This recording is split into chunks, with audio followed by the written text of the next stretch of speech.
For your listening pleasure, Beyond Normal proudly presents The Telltale Heart by Edgar Allan Poe.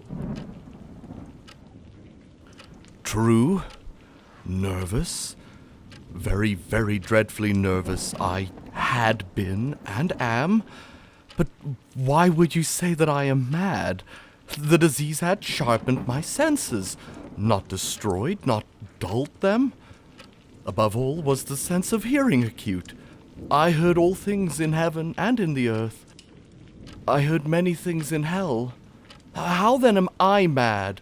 Hearken and observe how healthily, how calmly I can tell you the whole story.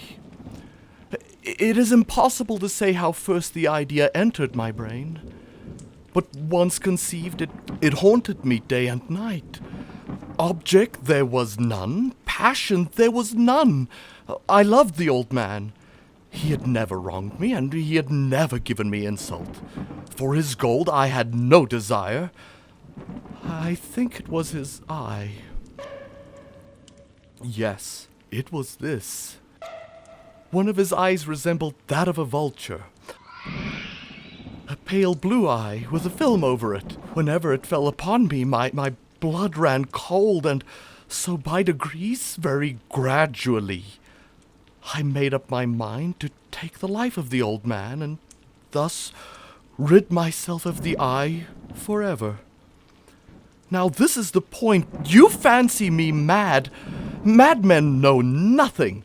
But you should have seen me. You should have seen how wisely I proceeded, with what caution, with what foresight, with what dissimulation I went to work. I was never kinder to the old man than during the whole week before I killed him. And every night, about midnight, I turned the latch of his door and opened it, oh, so gently. And then when I had made an opening sufficient for my head, I put in a dark lantern, all closed so that no light shone out. And then I thrust in my head. Oh, you would have laughed to see how cunningly I thrust it in. I moved it slowly, very slowly, so that I might not disturb the old man's sleep. It took me an hour to place my whole head within the opening so far that I could see him as he lay upon his bed. Would a madman have been so wise as this? And then, when my head was well in the room, I undid the lantern cautiously, oh, so cautiously, for the hinges creaked. I undid it, just so much that a single thin ray fell upon the vulture eye, and this I did for 7 long nights, every night just at midnight, but I found the eye always closed, and so it was impossible to do the work. For it was not the old man who vexed me, but his evil eye. And every morning when the day broke, I went boldly into his chamber and spoke courageously to him, calling him by name in a hearty tone and inquiring how he had passed the night. So you see, he would have been a very profound old man indeed to suspect that every night, just at 12, I looked upon him while he slept. Upon the 8th night, I was more than usually cautious in opening the door. A watch's minute hand moves more quickly than did mine. Never before that night had I felt the extent of my own powers, of my sagacity. I could scarcely contain my feeling of triumph. To think that there I was, opening the door, little by little, and he not even to dream of my secret deeds or thoughts. I fairly chuckled at the idea, and perhaps he heard me, for he moved on the bed suddenly, as if startled. Now you may think that I drew back, but no. His room was as black as pitch with the thick darkness, for the shutters were closed, fastened through fear of robbers. And so I knew that he could not see the opening of the door, and I kept pushing it on steadily. I had my head in and was about to open the lantern when my thumb slipped upon the tin fastening, and the old man sprang up in bed, crying out, "Who's there?" I kept quite still and said nothing, For a whole hour I did not move a muscle, and in the meantime I did not hear him lie down. He was still sitting up in that bed listening, just as I have done night after night, hearkening to the death watches in the wall. Presently I heard a slight groan, and I knew it was the groan of mortal terror. It was not a groan of pain or grief, oh no! It was the low, stifled sound that arises from the bottom of the soul when overcharged with awe. I knew that sound well. Many a night, just at midnight, when all the world slept, it has swelled up from my own bosom, deepening with its dreadful echo the terrors that distracted me. I say I knew it well. I knew what the old man felt and pitied him, although I chuckled at heart. I knew that he had been lying awake ever since the first slight noise, when he had turned in bed. His fears had been ever since growing upon him. He had been trying to fancy them causeless, but could not. He had been saying to himself, "It is nothing but the wind in the chimney. It's only a mouse crossing the floor. Or, it's merely a cricket which has made a single chirp." Yes, he's been trying to comfort himself with these suppositions, but he had found all in vain. All in vain, because death, in approaching him, had stalked with his black shadow before him and enveloped the victim. And it was that mournful influence of the unperceived shadow that caused him to feel, although he neither saw nor heard, to feel the presence of my head within the room. When I had waited a long time, very patiently, without hearing him lie down, I resolved to open a very, very little crevice in the lantern. So I opened it. You cannot imagine how stealthily, until at length a single dim ray like the thread of a spider shot out from the crevice and fell upon the vulture eye. It was open. Wide open, and I grew furious as I gazed upon it. I saw it with perfect distinctness, all a dull blue, with a hideous veil over it that chilled the very marrow in my bones. But I could see nothing else of the old man's face or person, for I had directed the ray, as if by instinct, precisely upon the damned spot. But now, have I not told you that you mistake, for madness is but over-acuteness of the senses? Now I say there came to my ears a low, dull, quick sound, such as a watch makes when enveloped in cotton. I knew that sound well, too. It was the beating of the old man's heart. It increased my fury, as the beating of the drum stimulates the soldier into courage. But even yet I refrained and kept still. I scarcely breathed. I held the lantern motionless. I tried how steadily I could maintain the ray upon the eye. Meantime, the hellish tattoo of the heart increased. It grew quicker and louder every instant. The old man's terror must have been extreme. It grew louder, I say, louder every moment. Do you mark me well? I have told you that I am nervous, so I am. And now at the dead hour of the night, amid the dreadful silence of the old house, so strange a noise as this excited me to uncontrollable terror. Yet for some minutes longer I refrained and stood still, but the beating grew louder. I thought the heart must burst, and now a new anxiety seized me. The sound would be heard by a neighbor. The old man's hour had come. With a loud yell, I threw open the lantern and leaped into the room. He shrieked once only, and in an instant I dragged him to the floor and pulled the heavy bed over him.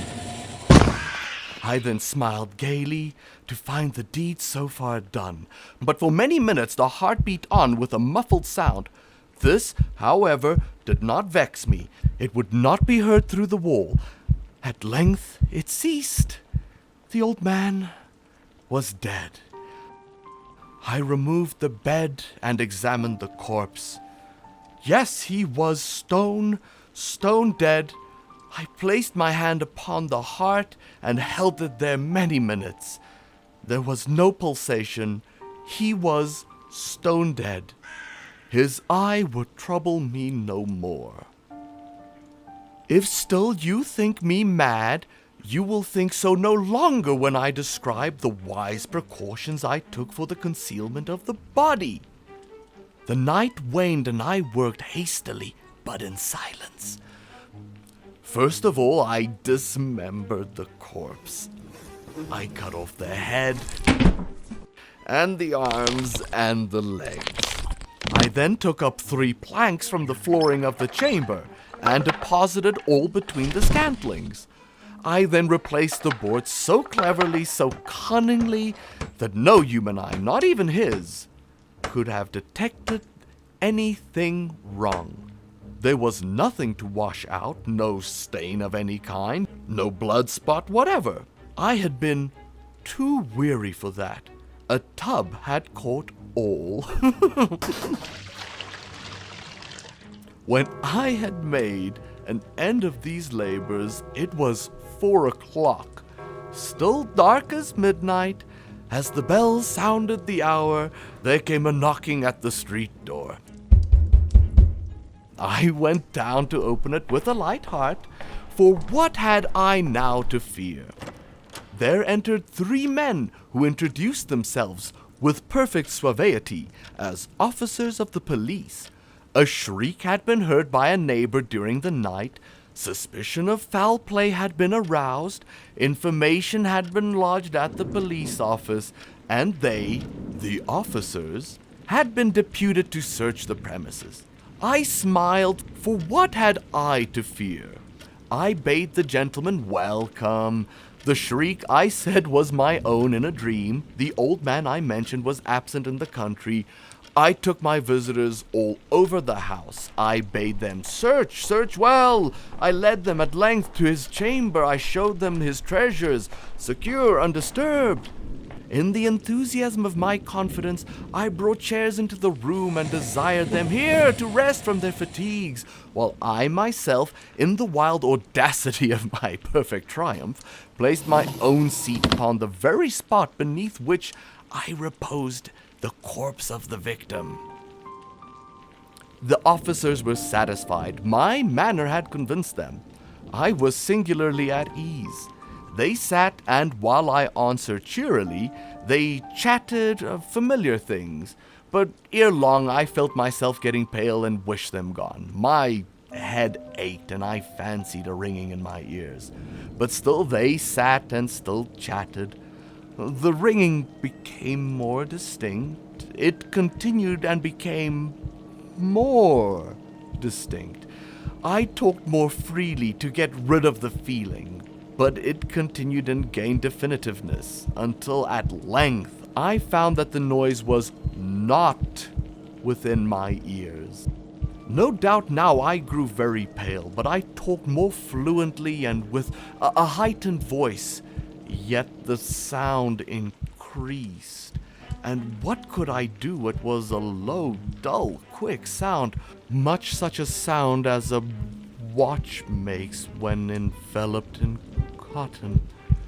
I gasped for breath, and yet the officers heard it not. I talked more quickly, more vehemently, but the noise steadily increased. I arose and argued about trifles in a high key and violent gesticulation, but the noise steadily increased. Why would they not be gone? I paced the floor to and fro with heavy strides, as if excited to fury by the observations of the men, but the noise steadily increased. Oh God, what could I do? I foamed, I raved, I swore. I swung the chair upon which I had been sitting and grated it upon the boards, but the noise arose over all and continually increased. It grew louder and louder, and still the men chatted pleasantly and smiled. Was it possible they heard not? Almighty God, no. They heard, they suspected, they knew. They were making a mockery of my horror. torture. This I thought, and this I think. But anything was better than this agony. Anything was more tolerable than this derision. I could bear those hypocritical smiles no longer. I felt that I must scream or die. And now again, hark louder, louder, louder, louder. Villains, I shriek, dissemble no more. I admit the deed, tear up the planks. Here, here, it is the beating of his hideous heart. Oh, God.